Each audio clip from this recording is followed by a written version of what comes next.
So I'm a little overdue on updating you guys about the BAMBU LAB situation. So let me tell you where we are with the BAMBU LAB P1P. So if you guys watched the last video, you know that I had a ton of layer inconsistencies and was dealing with a warped bed. So the layer inconsistency issues that I was having has pretty much been resolved now.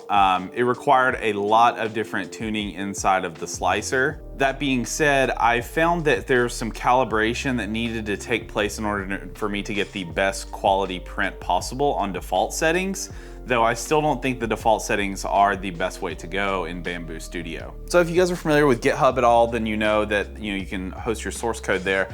BAMBU Studio is open source, so there are tons of forks that people have made and kind of customized their own versions of the software. The most well-known one is called Soft Fever.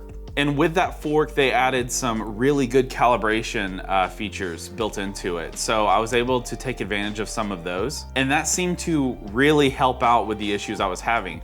They have the ability to add pressure advance on select filaments. You can do temperature towers literally with a click of a button. And then there's flow testing that you can do just to see overall if you have everything set up correctly and if you need to adjust your flow rate. So first off, if you're looking into BAMBU Studio, I highly recommend checking out the Soft Fever fork, at least downloading it so you can get some of those easy calibrations. You can run these calibrations, but it's literally a click of a button in this slicer, so that alone was enough for me to keep it on my machine. I have started back using the BAMBU Studio, but I will say I still bounce back and forth in between the two.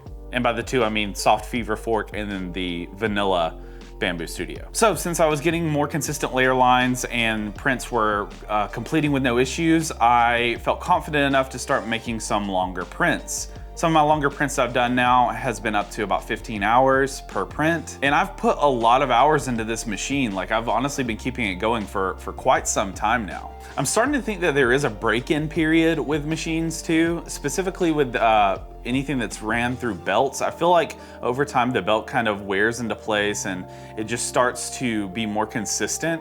I don't know if that's true, but that's just my own thought that I had, but it kind of makes sense to me.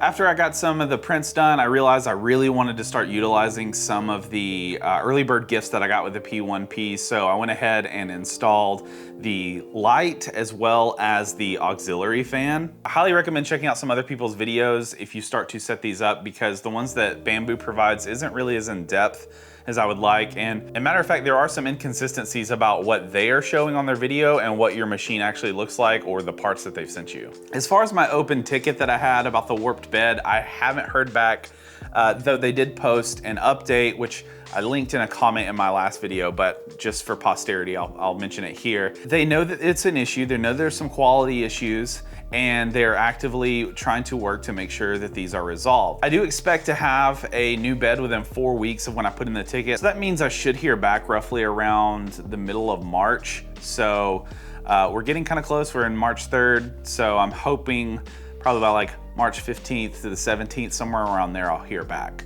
That being said, my bed isn't like super warped. Like I said, it's still completely usable, but if you want to make larger prints, you definitely will have like a bow in the middle. So I definitely want to get it resolved. So I did have the inconsistent layer lines issue resolved, but I have a new error now. I've been dealing with an error that pops up on the screen right before the print starts where it says the tool head has fell off.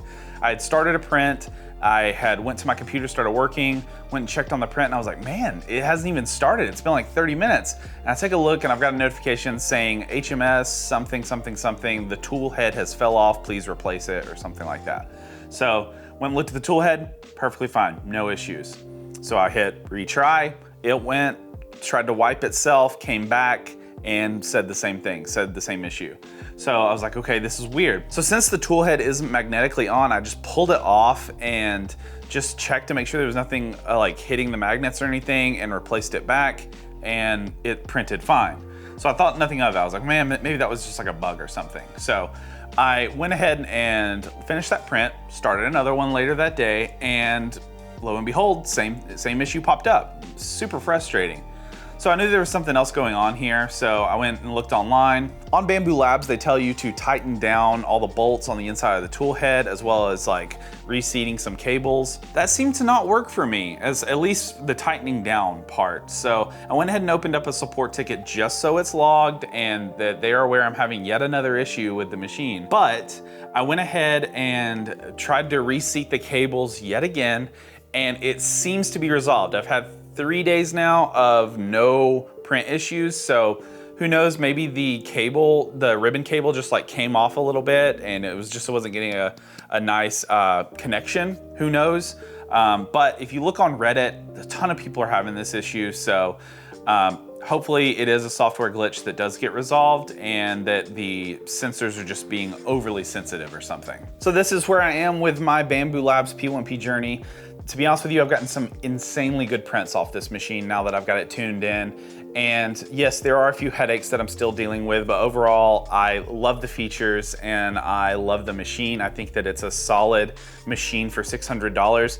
To be honest with you, I can't justify the price of the X1C with as many software issues and things that I've been having. So with that being said, I think the P1P is the better buy right now, at least until Bambu gets a little further in their journey of product creation and research and development to make sure they get all these kinks worked out. I am gonna be doing some more videos over the Bambu Lab P1P and some more just print shop stuff in general. I've actually got another machine that I'm taking a look at, the Sovol SV06, as well as building an enclosure for that, or at least a proper 3D print farm setup in my downstairs. So if you think you'd find that interesting, make sure to hit the subscribe button. We'll see you next time on Shayway Tech.